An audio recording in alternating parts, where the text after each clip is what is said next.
Hello friends, today's topic, if you don't see these things in quarterly results, you are doomed for a loss. My name is Dr. Bharath. The purpose of the video is service to society. Public listed companies have to report their financial profit and loss account every quarter, that is 3 months. So they report their business performance 4 times in a year. If you are a long-term investor, you must observe the quarterly results of all companies you have invested in. This will help you decide whether to continue investing in these stocks or whether to stop investing and sell. Now, usual quarterly results release schedule. April to June quarter results will be released 15th July to 15th August. Then July to September quarter results releasing will be 15th October to 15th November.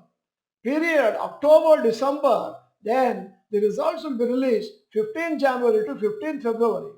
And the fourth quarter, last quarter, January to March, results will be released from 15th April to 15th May. The fourth quarter, January to March 2023, results are being announced right now.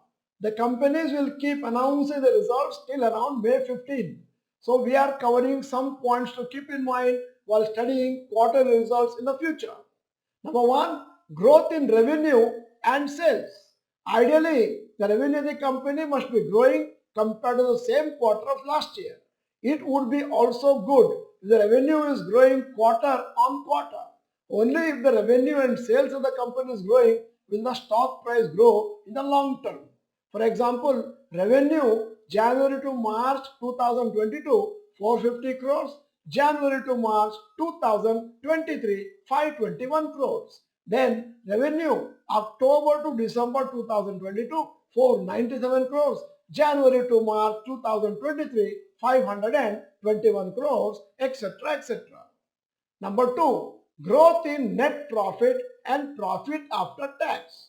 It is not enough if revenue is increasing, the profit of the company has to increase too. Many times the revenue may be increasing, but profit may be decreasing due to the higher expenses. Check if it has grown compared to the same quarter of last year. Many times there may not be a quarter-on-quarter growth in revenue and profit because certain businesses are seasonal and major sales happen in certain quarters only. For example, more jewelry sales happen in the second half of the calendar year due to marriage season. So more sales will happen in second and third quarter of the financial year. This is usually seen in Titan quarter results. Similarly, you can observe for other companies which may have seasonal business. Many times, revenue or profit may be falling for 2 to 3 quarters. At such a time, you need to research and read online to find out why this is happening. For example, during 2020 in COVID times, most companies announced weak results. So, as a long-term investor, you can understand that this is a short-term problem and things will improve after a year or two. However, sometimes revenue or profits may be falling due to some real and permanent problem in the business. Sales may be falling due to the falling market share, lack of demand for the product and services of the company, etc. This is when your understanding of the company and its business matters.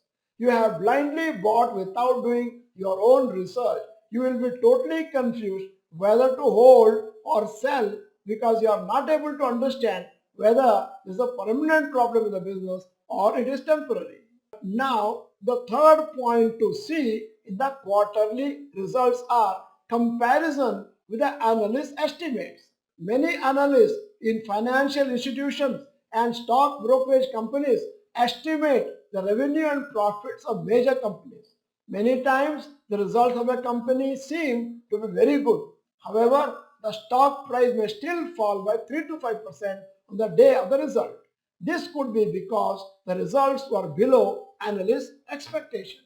Many times the results of a company seem to be bad. However, the stock price may still rise on the day of the result. This could be because the results were above the analyst expectation. The impact of the analyst expectation is only for a day or two. In the long term, if a stock continues to grow in revenues, profit and market share in sector, its stock will rise too. Now, fourth point to check any announcements by CEO and promoters, etc. Usually the management of a company does an online conference call where they discuss about the quarterly results and also their future plans. They may talk about expansion plans, improving certain aspects of the business, closing down loss-making division, etc. These aspects cannot be seen by just reading the profit and loss account. Such announcements will be available in the company's websites or in the certain news websites. Now, the fifth point to see different industries have different parameters. For example, in banking sector, NPA figures are very important. Lower the NPA, the better it is. In other sectors such as manufacturing products, net profit margin and debt to equity ratio may be important. Debt to equity ratio for banks makes no sense since banks borrow from depositors and lend to borrowers. The raw material for their business is money. So you need to learn and understand such things from experience. Until you study the quarterly results of the companies you hold, you will never get an idea about whether to hold or sell. From the upcoming quarterly results, start observing all this and read on your own. You will understand more things with experience. If you hold a limited number of stocks, ideally 6 to 10, you will be able to track all this regularly. If you hold too many stocks, you will not have time to study quarterly results and your stocks will be neglected, which could lead to losses in your portfolio. At the end of the video, you find this video useful, type useful in the chat box so that in the days to come, we'll be motivated to do more videos of the similar kind. If you are not the member of this channel, it is a time to subscribe, press the bell icon, send the video to all your friends, and if the video is good, press the like button. Thank you for watching. Bye bye. All the best.